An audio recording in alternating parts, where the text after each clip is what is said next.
Du coup, je dis, oui, j'oublie à chaque fois, je suis désolé.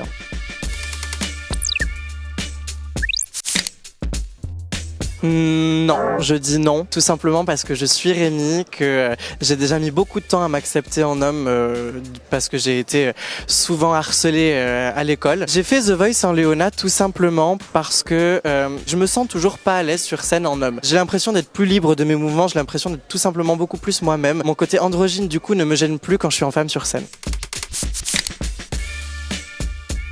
Moi je match forcément puisque je l'ai fait. Après c'est vrai que je m'attendais pas forcément à aimer ça parce que j'avais beaucoup d'a priori comme beaucoup de monde j'imagine, mais en fait ça nous apprend beaucoup sur nous-mêmes et sur les autres aussi, donc c'est une très belle révélation pour moi. Oui, j'adore. Moi j'adore Lara Fabian, j'aime beaucoup Marc Lavoine. Amel Bent, j'ai grandi avec. Pascal Obispo, c'est quelqu'un que j'apprécie énormément et que je chante aussi souvent. Je pense que c'est un beau casting, c'est une belle manière de dépoussiérer aussi peut-être le concept de The Voice, je sais pas en tout cas, mais j'espère pour eux que ça va fonctionner parce qu'il y a beaucoup de mérite derrière, il y a beaucoup de travail. Je sais que c'est une grosse équipe qui travaille dur. Oui, tout simplement parce que justement j'ai une voix qui est moi plutôt entre guillemets scolaire et je pense que ça peut apporter un petit peu de côté écorché à un titre et c'est très beau les mélanges aussi de styles. Ce serait un kiff, ce serait un kiff. Maintenant, est-ce que ça se fera tout de suite? Je sais pas, je pense que je suis pas encore prêt à affronter une telle médiatisation, même si au niveau national oui, mais au niveau international ça risquerait d'être un peu plus dur.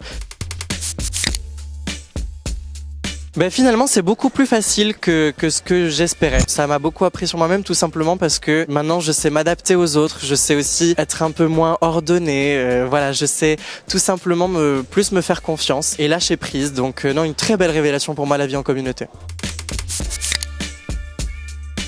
Alors justement, moi j'en ai pas beaucoup connu dans cette saison-là, parce que vraiment tout ce qu'on vivait était vrai, c'était très sincère. On le vit avec nos tripes et ceux qu'on aime et ceux qu'on n'aime pas, c'est sincère malheureusement. C'est plus difficile d'être sans téléphone pendant le tournage parce que on a toujours besoin du soutien de nos proches. Donc ça a été pas facile. Maintenant, c'est ce qui nous permet aussi de nous raccrocher aux gens qui nous entourent dans la villa. Ça nous permet aussi d'ouvrir nos horizons à ceux qui sont autour de nous et c'est pas une si mauvaise chose finalement.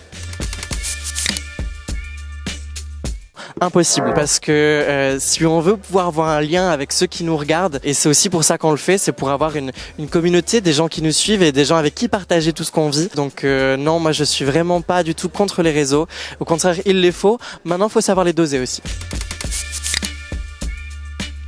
J'aimerais beaucoup. Maintenant, est-ce que lui serait prêt? Je ne sais pas.